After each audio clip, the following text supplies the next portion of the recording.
Also, again, investing in our state employees across the board and in other targeted ways as needed.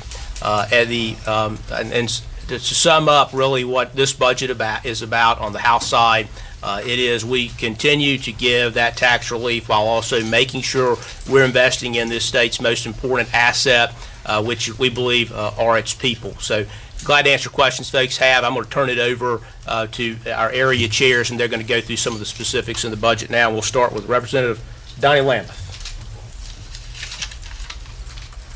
Thank you, Mr. Speaker.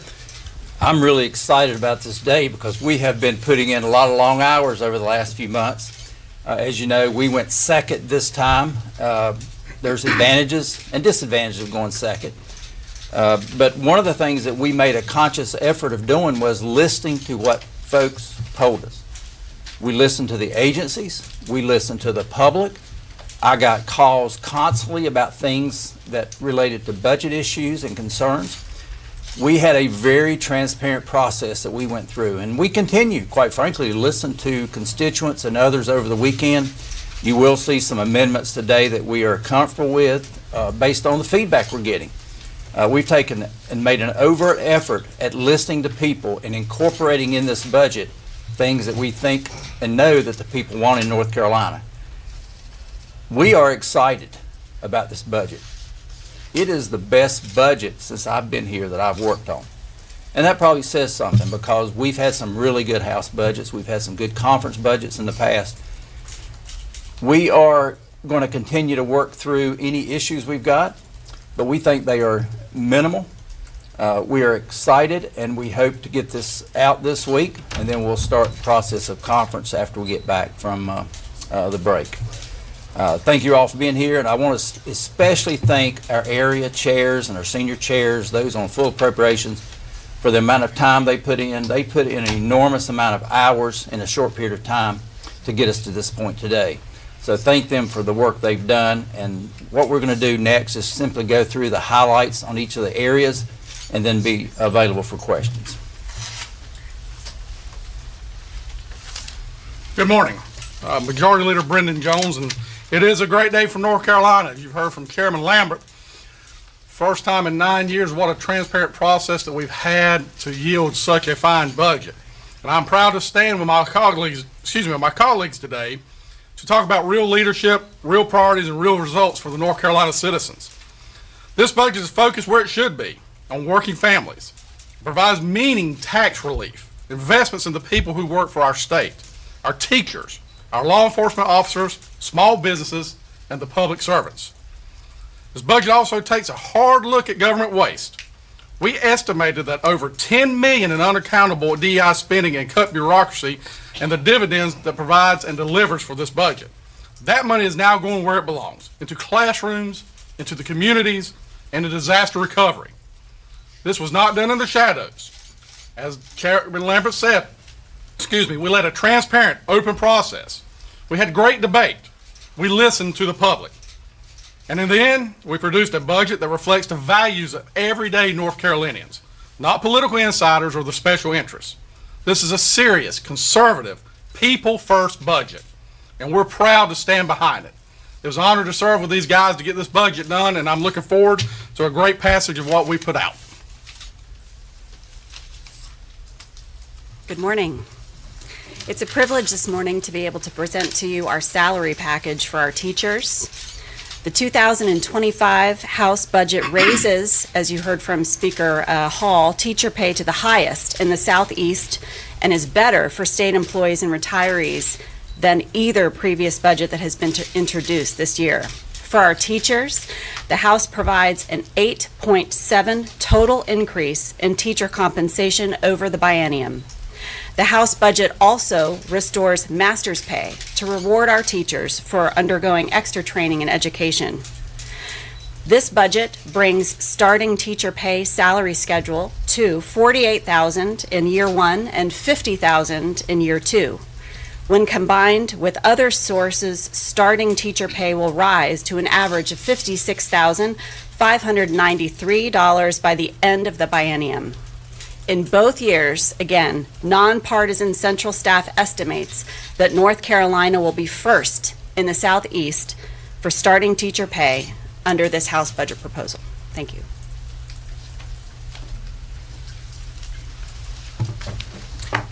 I want to talk briefly about state employees and retirees. Everybody understands that whatever initiatives we have across the state depend, apart from education, on our state employees. And we also want to acknowledge the service of our retirees who kept things going and provided those services in the past, but now suffer like so many with increasing the cost of living, inflation, and that sort of thing. So that's why the House budget gives first a 2.5% raise in each year across the board for state agencies, community college, UNC system employees. Today, in the Appropriations Committee, we're going to have an additional amendment that's designed to help us retain hard-to-fill positions by cutting 20% of vacant positions across state government. Now, those are vacant positions, they're not filled.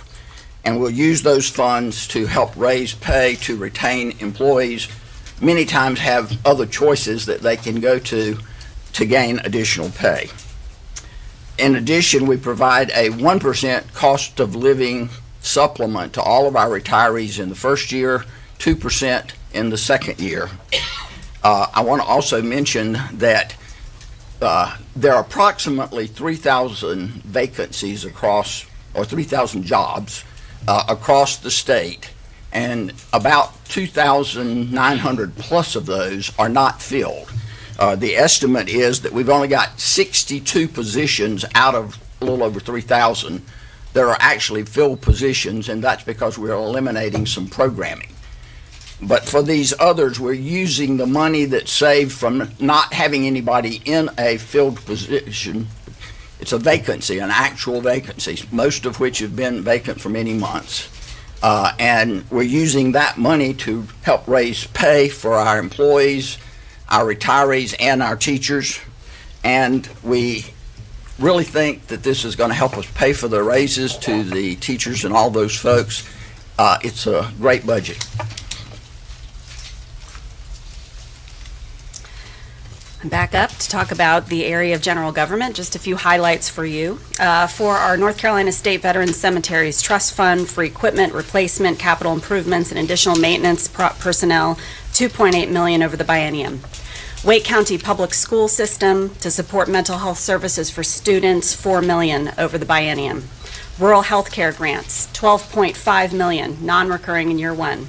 Software modernization to complete the state election information management system upgrade and the campaign finance software upgrade, $15 million, non-recurring in year one. And finally, last highlight, Public Property Insurance Enterprise Fund to establish the Public Property Insurance Enterprise Fund to support the State Property Self-Insurance Fund and the State Public Education Property Insurance Fund, $200 million, non-recurring in year one. Thank you.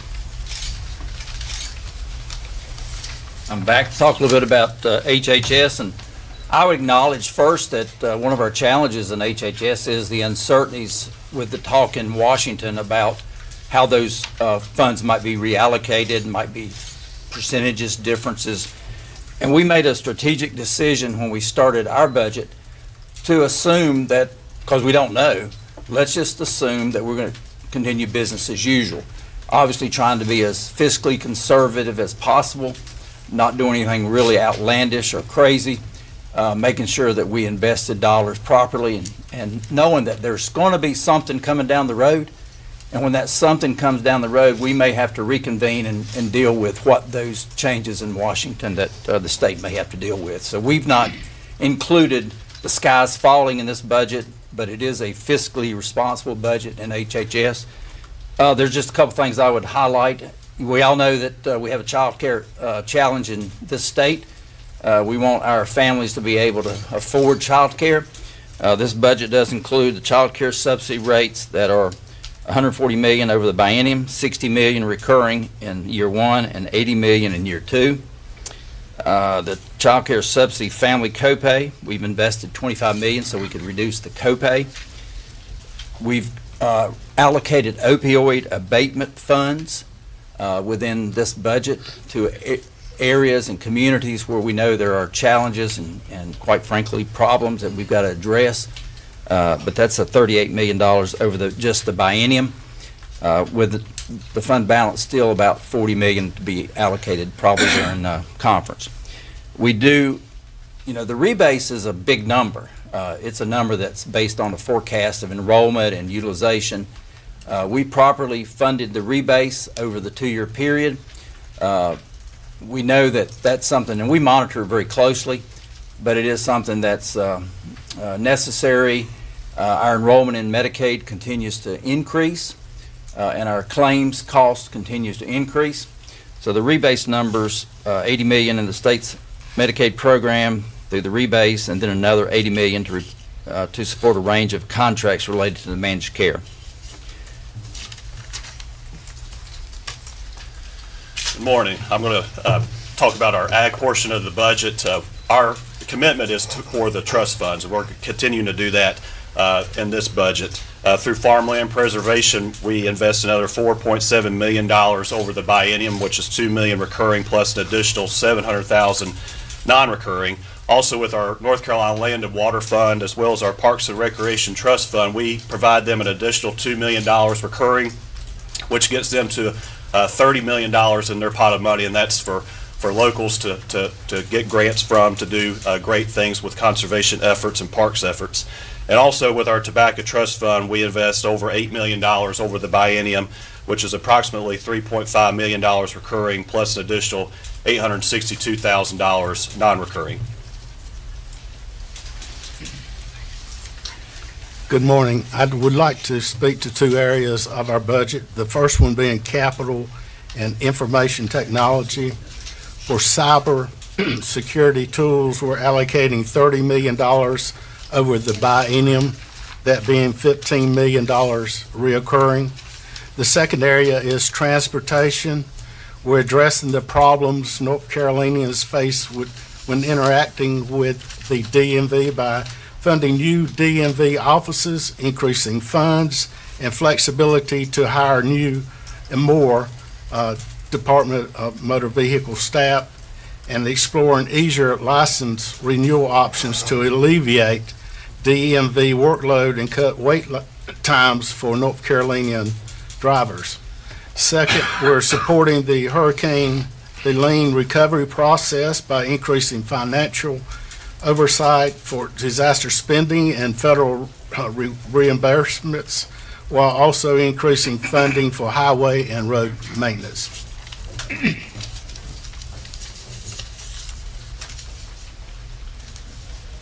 Me again. I'll close up the areas with justice and public safety. This budget provides nearly $6 million over the biennium to ALE for body cameras, as well as the State Highway Patrol for cameras. We also invest $40 million non-recurring in the first year in FEMA matching funds for the events that occurred prior to Hurricane Helene. And also, we provide $50 million non-recurring in school safety grants. I also want to comment broadly on our education. I don't know that anybody would argue with the proposition that education is the key to our children's future. It's also a key for parents and seniors who depend on those people to have gainful employment, pay the taxes that help support us when we are in our retirement years. Several things. You've already heard from Representative Perret about the outstanding teacher salary increases that are in this budget. And that is a major point in attracting and retaining the quality of teacher that we need for our students to get close to performing first in the Southeast on various measures that we do to assess their progress. Other items I'll mention, we've got $10.6 million that we're adding in that's new money to help with special needs students. We are continuing the process of building on the progress that's been made lately in reading in the early grades, using the science of reading by trying to expand that into the upper grades and to recognize the needs that are still unmet of too many kids in the middle schools and the high schools. We also are beginning a math initiative with a pilot that is designed to help us identify by comparing products from multiple vendors who can do the best job with students and raising their math outcomes. And finally, I'll mention again, as Representative Hall did, the funding for the school safety grants is increased to $50 million. All right, we'll stand for any questions folks have. Yes, sir, Gary. This is probably for Representative Lambert, if that's all right. Particularly, the bill text says that the Medicaid contingency reserve was cleaned out. Could you talk about that? And just generally speaking, this is definitely a year where you have a little less cushion to do some things. Could you just talk about some of the headwinds that you and your team faced in developing a budget during these kind of uncertain fiscal times? Well, we'd need about an hour to talk about the headwinds because there's quite a few of those. We did decide to move some of those reserves and consolidate them. That Medicaid reserve has been around a while, and it does create a little bit of anxiety with the department, but we've basically moved those into other reserves so that we have somewhat consolidated some of those reserves. You saw where we increased the savings reserve, the disaster funds, trying to get those back up to a little bit healthier position with the amount of money we've had to spend the last few years. Could you talk just briefly about the headwinds, fiscal headwinds of this year? Well, I'd start with the uncertainty coming out of Washington, particularly on many of the things that will impact the state, not just health, but transportation and other areas, and I think that's a challenge. I think with the return of significant inflation over the last few years, we've had a lot of pressure from folks telling us about how projects have gone up substantially. They can't fund what they can't take what we've given them and fund the project because the cost of construction has gone up so much more. We've had a lot of that we've had to deal with. So I think inflation has been a major focus and headwind that we've had to deal with. And then quite frankly, a little bit of a slowdown in the economy. We've had to tighten the belt a little bit more than we normally have. We got so much COVID money over several years, and we had really good economic years.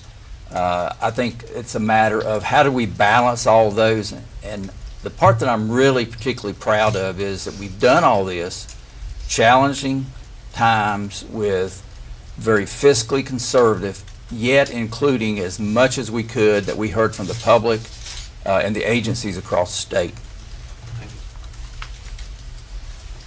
Start over here and just go in line. Yes, ma'am. Okay, so just a question in regards to the state employee raises, and we asked CNET for their reaction to the announcement. And basically, they compared it to robbing Peter to pay Paul, the idea of cutting 20% of vacant positions to pay the other ones more. I guess my question is, why do it that way? Why not simply come up with more money or eliminate the tax cut? Well, the first thing I'll note, as you know, we're better than the governor's budget or the Senate on state employee raises. And so I imagine that many state employees themselves are happy with that part. Many of the jobs that are being cut have been unfilled now for a long time, months and maybe even years in some circumstances. So these are positions that almost all of them are unfilled positions, and there's nothing to stop us from coming back later and adding those positions again. But, you know, as the Chairman Lambert mentioned, you know, inflation that, in my opinion, was due to the Biden administration's reckless spending at the federal level, it's impacted that. And so this body has continued to give raises to state employees and teachers over the years, but because of the inflation coming out of D.C., it creates a situation where we continue to give increases, and sometimes, you know, they're either swamped or certainly impacted by that. So I think that the way we're doing it now, the target approach of making sure we're investing in the folks who are there now, doesn't mean we can't come back later and add those positions on. Part of this budget in being fiscally conservative at a time where, you know, we have a $50+ billion problem in western North Carolina with Hurricane Helene recovery. And so as we've done now for 15 years before I got here and since, we're going to carefully budget. We're going to make sure that when we're dealing with a disaster like western North Carolina, that we've got the money to do what we need to do as a state. And so this budget reflects that. Clarifying and then a follow-up. So the 3,000 jobs and then 20%, is this on top of the money that was described in committee last week with, you know, 5 million here, 5 million there? Is this addition to that? So does that number change? And then how will it actually work by agency? Is it up to the agency head who decides like what 20% to cut? And like how does that translate into raises? Representative Lambert, I'll let you take Yeah, so that total question. Yeah, yeah. amounts and then how will it work? Yeah. When we were asking the agencies sort of their priorities, it came up virtually every single agency. We need more discretionary money to hit hard-to-fill jobs. If you go back and actually look at the details of the vacancies in the state, a significant number of those vacancies are over 6 months. Hard to fill, but frankly, some of that money is used discretionary by the department. If they have another problem, totally unrelated. We felt like that 20% was a fair amount to reduce in the vacancies, but then take that money and add it back to give them the equivalent of a 1% LMAR. And we did that because that's what we heard from them. They all said to us, we need more discretionary money so that we can fill hard to fill positions. And so this was really just a shift, taking it out of money that wasn't being used with the vacancies. And we looked at a lot of those vacancies, and some of them went into years, not just weeks or months. They were years unfilled. And we felt like it was a better way to right-size government and also to use that money in a much more productive way based on what we heard from the different agencies. And then the total amount, is it the 20% cut is to reach this 3,000 jobs, or? I do want to correct one thing, that there are actually about 10,000 vacant positions across the state. And we took 20% of them, which was about 2,000 equivalent. And again, those were positions that were 6 months and over. We took the longest tenured. And I think the agencies won't have a significant problem finding and eliminating those positions because that's the criteria we used. And then we took the value of that, the 20%, and just roll that into the LMAR dollars that we ended up in the budget. Sorry, just to follow up, the LMARs, I mean, is that going to be like a one-time bonus or an actual salary increase, or how is that going to work? It could be a little bit of both. It could be salary increases. And we've heard from, quite frankly, we've heard from probably every agency on certain positions that they can't fill. I mean, you know, my expertise in healthcare, we can't get enough nurses in the healthcare state hospitals. They have a 30% vacancy rate in most of those hospitals. So what they do is they use contract agencies to get the job done. And we're hoping that by having discretionary money, they can be more competitive on what they're offering, not only in what we're providing across the board, but also can use that on some of the hard-to-fill positions like pediatrics and mental health. But it would be ongoing. Our goal is to have it ongoing so that they can use that money on an ongoing basis. So it's 2,000 total positions. The exact number is 2015. Yes. All right, 2 more questions, y'all. That's why I gave you that question. Colin, good. When you could speak more to the positions and programs that are being eliminated, how did you determine things like environmental education, Office of Health Equity, what they do is, in your mind, DEI program that ought to be eliminated? Yeah, well, I mean, I can just speak broadly to the fact that DEI-related programs are unconstitutional, first of all. We've learned that through the Harvard and UNC cases that the Supreme Court just decided regarding admissions to undergraduate and graduate schools. And that same logic would have to apply to other forms of government, so state employment, entities that focus on DEI, again, in my opinion, the opinion of my caucus, and I think the Supreme Court would agree with us, are unconstitutional. And it's just that those cases have not worked their ways to the Supreme Court yet. And ultimately, we think that the money ought to go towards investing in state employees, and not, doing things based upon improper motives, but simply looking at, what's the best for state government, who's the best person for a position, and also, frankly, keeping us out of a bunch of litigation down the road, because I'm sure that's what's coming next after reading the Harvard UNC case. Yeah, but some of these offices aren't explicitly like a DEI office. How do you establish that what they do, even if it's called health equity or something else, is in your mind defined as DEI? Yeah, well, so the area chairs go through each one of those things, things that have like the word equity in it. We believe in equality, which is different than what equity is. We believe folks are equal before the law, and so you go in, you talk to folks. We hear from employees from time to time, folks who frankly don't want to go out and be public about some of those things, and so we honor that, and don't go out and disclose it. But, we've listened to folks throughout state government, and like in a lot of states at the federal level, those sorts of positions are being cut. And again, the money's being reinvested into employees in state government largely. All right, last question. Let me just mention the health equity, because you asked about health equity too. That's a little different than the DEI. There was 3 people involved. We did cut that. We felt like that was also unnecessary, but it is related more to the health aspect of care. And so we're actually going to restore that. We've been working with Carla Cunningham. She will run an amendment this morning, and we will restore that, the 3 people cut, because we did feel like after we got into it in a lot more detail, and again, it's a good example of where we've listened to a lot of people, even with the budget when it came out, and this is an example where we're actually going to add that back in. There was concern about the process that representatives received the budget at 4 o'clock yesterday, and votes are expected tomorrow at 2, and that wasn't enough time to go through nearly 1,000 pages and crunch the numbers. What's your response to that? Well, I'll say I've spoken to leadership on the other side of the aisle last week about some of the key things in the budget, and gave Representative Reeves a heads up. And he got some details over the course of time, and I think that many of them probably saw that before the time that you mentioned. And so the other thing I would say is this has been a very transparent process relative to other years in the history of this body, going back, not just the past 15 years, but since the inception of this body. We're going to have an open committee process where folks will have a chance to put forth amendments in committee and on the floor. And so, look, I'm proud of the process that we've had here.